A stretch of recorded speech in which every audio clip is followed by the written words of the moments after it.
Greg Abbott has been in the news for two reasons.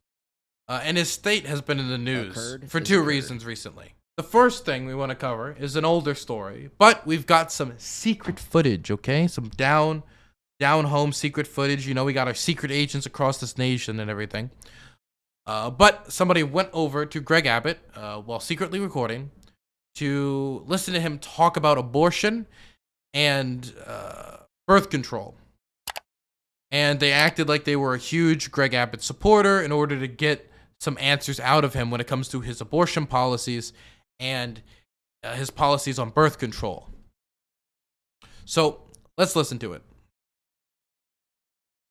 You could say, you mind signing this? I'd be happy to. My grandma's a huge fan, and I'm a huge fan. You want me to write your grandma's name on Yeah, if you could say, thank you so much, Zella. do this here? Um, What'd you say first name is? Zella, Zella. I've never met a Zella before. You're very interesting, Texas. So she's a huge fan, I'm a huge fan. I want to thank you so much. We want to thank you so much for all that you're doing to defend the unborn. And, you know, we're just wondering, like, what more can be done until Roe v. Wade is not the law of the land anymore. Like, can you do something about, like, morning after pills and birth control? Because I think that it's, like, destroying the fabric of our society and women incentives to be promiscuous. Yeah, I signed two more laws already on that. One that prohibits mail order abortion pills from being sent. The other is maybe the most important. Okay, first off, can I just say, why would you prohibit mail order abortion? What do you mean, abortion pills? I assume he means contraceptives, but he just called them abortion pills. What practical reason or health reason could you possibly have for prohibiting people from getting their health services in the mail? It's called the trigger bill. What it means is that if any other state files a lawsuit and the Supreme Court strikes down Roe versus Wade, abortion is immediately abolished in Texas without a even session. So, but basically, we've outlawed abortion in Texas. So basically, we've outlawed abortion in Texas. Look, you cannot get more of a direct admission from any politician about their intentions while in office than something like this. So basically, we've outlawed abortion in Texas. Let's hear that one more time. It's called the trigger bill. What it means is that if any other state files a lawsuit and the Supreme Court strikes down Roe versus Wade, abortion is immediately abolished in Texas without a even session. So, but basically, we've outlawed abortion in Texas. And I appreciate that, but I mean, is there, I don't know, I'm not a lawyer, but is there anything you can go further and say that, like, morning after pills and birth control, like, is not something that will be illegal in Texas? The way that we did it, and here's what I don't know is what further we can do. We did, I know, not cut down, we outlawed the ability to get it by mail. But I don't know. Birth control? Yeah. And you can't all over the counter? I don't know. That I don't know. Okay. But Maybe? Thank you, Governor. Of course. Over here in 1, 2, 3. Thank you, got it. I'm proud of you guys. Thank you so much for fighting for us, sir. That's all we need. Okay, so number one, Greg Abbott, for whatever reason, pushed through a bill to stop people from getting contraceptives mailed to their home. So I just want to say, you saying that you're pro-life and then stopping people from getting contraceptives, which ultimately is going to stop the most abortions, to me feels asinine, right? Because let's think about this. Let's say you don't want a child, therefore you're using contraceptives. Those contraceptives are then stopped. You're stopped from getting those contraceptives from getting sent to you, and you're doing what you can to put as many barriers between people and contraceptives as possible. And okay, they're pregnant. And hey, got these bounty laws in Texas, and we've got the trigger bill, and basically abortion is outlawed in Texas.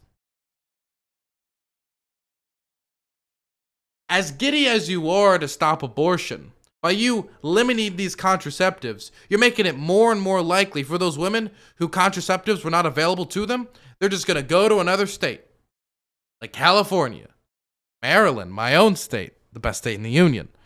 New York, Ohio, Michigan, Wisconsin. Hell, a bordering state, Arizona. Who knows which state? Go to another state and get an abortion there. So I'll never understand people who are pro-life being in opposition to contraceptives, which are one of the best tools you could possibly use to limit or decrease abortions. Not to mention, I just want to bring up the fact that banning abortion in effect with the trigger bill or with the bounty laws or trying to go after this, that's not going to stop abortions from happening. Prohibition on stuff like this doesn't work. All it's going to do is make it so that abortions that are provided in Texas are going to be provided in back alleyways in non-medical environments, or they'll just go out of state to do it, all of which makes it more risky and means that more mothers are going to die. That's what it means, ultimately. Okay, so that's the first Texas story I wanted to come over. It's just so strange to see him just be so blatant about basically abortion is outlawed in the state of Texas. And him saying that, we all know that that is unconstitutional. Roe v. Wade is the decided law of the land, and he is admitting on audio, on film, Roe v. Wade, fuck it, abortion is banned in Texas. Anyway, that's the first story I wanted to talk about from Texas. The second story I wanted to talk about is Texas has to do with medical choice and capitalism and the free market, which is being restricted. These amazing, amazing things are being restricted by the Republican governor of Texas. A lot of freedom is being restricted by Greg Abbott. The freedom of choice when it comes to health decisions and the freedom of companies to decide who gets to work there based upon their risk to other staff and customers. Very strange. Let's listen to the next story. Across the bow in the culture wars over the COVID vaccine. Texas Governor Greg Abbott issuing an executive order banning all state entities, including private businesses, from requiring vaccination from anyone who objects based on a religious belief or for medical reasons, including prior recovery from COVID-19. Abbott adding, the COVID-19 vaccine is safe, effective, and our best defense against the virus, but should remain voluntary and never forced. The country is at a crucial point in the fight against the virus, with cases declining in areas where vaccinations are high, but that trend requiring the rest of the country get vaccinated. A staggering 67 million who were eligible to be inoculated still refuse to do so. There is light at the end of the tunnel, but we're still losing upwards of 10,000 Americans plus every week. It comes as those Americans who are vaccinated now wondering if they need another shot. With nearly 8 million Americans having already received their booster shot from Pfizer, at the end of this week, the FDA could begin to clear the way for the first Moderna and Johnson & Johnson boosters. A federal safety panel set to meet Thursday and Friday in what will be another closely watched hearing. We're at that critical point, October 19th, where a majority of the country has been vaccinated for at least 6 months. And that's the sweet time period of when we would see breakthrough infections. Many experts believe boosters for some will be green-lighted, as they were for Pfizer when older Americans and those at higher risk were cleared for a third dose. The FDA will also hear more on the effectiveness of mixing different vaccines to boost immunity. This morning, as the U.S. continues to suffer devastating setbacks, our nation is also taking steps forward in the battle against COVID. While officials are still working to convince millions more to get the jab, there is some optimism related to the level of vaccinations. Okay, so you guys get the idea. So Greg Abbott is banning private businesses from requiring that all of their employees get vaccinated. Okay. So I'm trying my best not to be ableist right now in my description of what I think about this particular policy. But what's getting to me is that in Texas and across the union, there are certain vaccines that are already required to go to things like school. Or let's say you're a Texan who wanted to join the military, you would have to get vaccinated. Not only would you have to get all the rest of the vaccines, which, let's be honest, if you've been in the military, you did not know all of the stuff they were pumping into your arm, and they were giving you vaccines in order for you to be able to serve in the military safely, because of who knows what environment they're going to deploy you in the world, or who knows what type of situations you're going to face while in the military. And then it's also mandatory to get the COVID vaccine in the military.